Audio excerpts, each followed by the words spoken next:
I'm always looking for new ways to mix kick and bass. I've been working on some of these ideas for a little while now, and I think they can really help you improve your mix's low end. So, here are 4 kick and bass tips for 2024.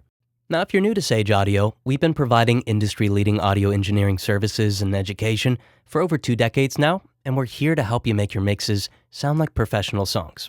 So first up, let's talk about experimental bass ducking. Now, bass ducking has been around for a long time, but I want to offer a new method up for critique and see if anybody here could help improve it. In short, I'm creating bass ducking similar to how an SPL channel strip creates de-essing by using phase interference to cancel out the offending frequencies instead of attenuating them with a compressor. So, say I want the bass guitar to have more room whenever the kick hits. The traditional method is to place a compressor on the bass guitar, sidechain the kick, and then compress the bass whenever the kick is present. Now it works, but it doesn't have the smoothest sound since the compressor clamping down on it is pretty audible. Instead, let's duplicate the bass track and gate it using the kick as the sidechain trigger. Then, with a linear phase EQ, let's isolate the lows, or the places where the kick and the bass will have the most aggressive or offending overlap. Lastly, we'll invert the phase of this duplicated gated bass track and then blend it in with the channel fader. So, what's happening here? Well, whenever the kick hits, the duplicated bass track plays for a brief amount of time. Since it's isolated to the lows and inverted, the lows of the original bass will be attenuated with phase cancellation whenever the kick hits. This results in very smooth and transparent bass ducking. Now be sure to use a linear phase filter to avoid unwanted phase interference between the two tracks, and spend some time adjusting the gate settings to ensure that the duplicated bass only plays when the kick hits. So let's take a listen and notice how the lows sound less boomy and that the kick subs and lows have a lot more room without any noticeable ducking taking place.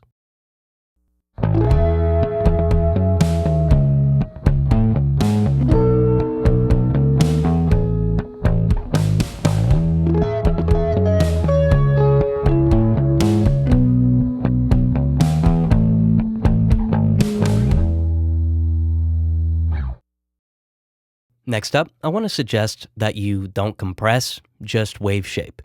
Now, since most engineers are working with samples, the need for compression is much less significant today. That doesn't mean that controlling dynamics isn't needed, just that compression itself is somewhat antiquated. For example, say I'm working on a kick sample, and I know that it peaks between -7.5 dB and -7 dB. Now, peak down compression really isn't needed here, since I don't have to worry too much about my peak level. But say I still want to amplify quieter details, which is the primary reason to use compression with makeup gain. Instead of affecting the timbre of my signal with unnecessary peak down compression, I could just skip a step and use a wave shaper. Now this wave shaper by Melda Audio is free and it's easy to use. Also, I bet most DAWs have a stock option as well.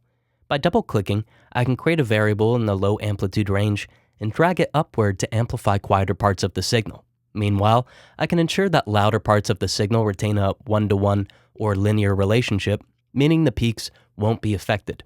Now you could try this on bass, drums, and any other signal really. It's a great way to increase quieter details without altering a signal's peaks. Let's take a listen and notice how much more detailed and impressive the kick and bass become without introducing any peak down attenuation.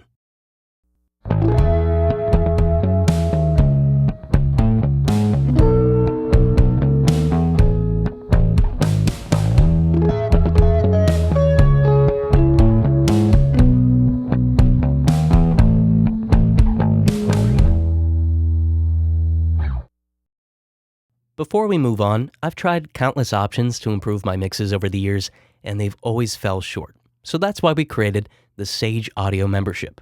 It's the only platform that actually delivers results, and it's an incredible experience. But more on that at the end of the video. Next up, let's talk about harmonic distortion sidechaining. So this effect requires Saturn II, but I'll show you a different option in case you use a different saturator. The idea here is that we cause saturation to the bass whenever the kick is present and saturation to the kick when the bass is present. However, we ensure that the saturation types generate harmonics that don't overlap. So on the kick, I'll insert Saturn II and pick something that introduces primarily even-ordered harmonics, like a warm tube setting. Then I'll sidechain the bass and create an envelope follower set to transient mode. I'll link the follower to the drive dial and change the trigger to the sidechain. I'll do the same thing to the bass insert the saturator, sidechain the kick, create an envelope follower, link it to the drive dial, and then change the trigger to the sidechain. On the bass, I'll pick a saturation type that generates mainly odd-ordered harmonics, like a clean tape setting. So this way, whenever the kick hits, the odd-ordered harmonics will form on the bass, and whenever the bass hits, even-ordered harmonics will form on the kick.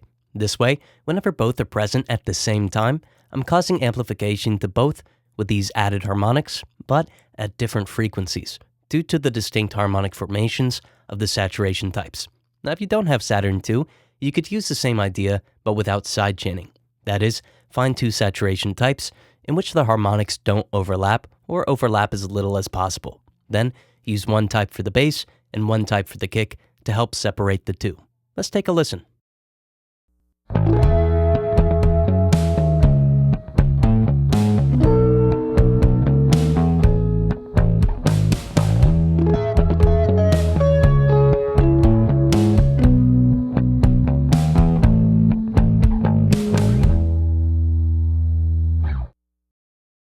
Last up, I'd recommend that you be careful with lows and LUFS.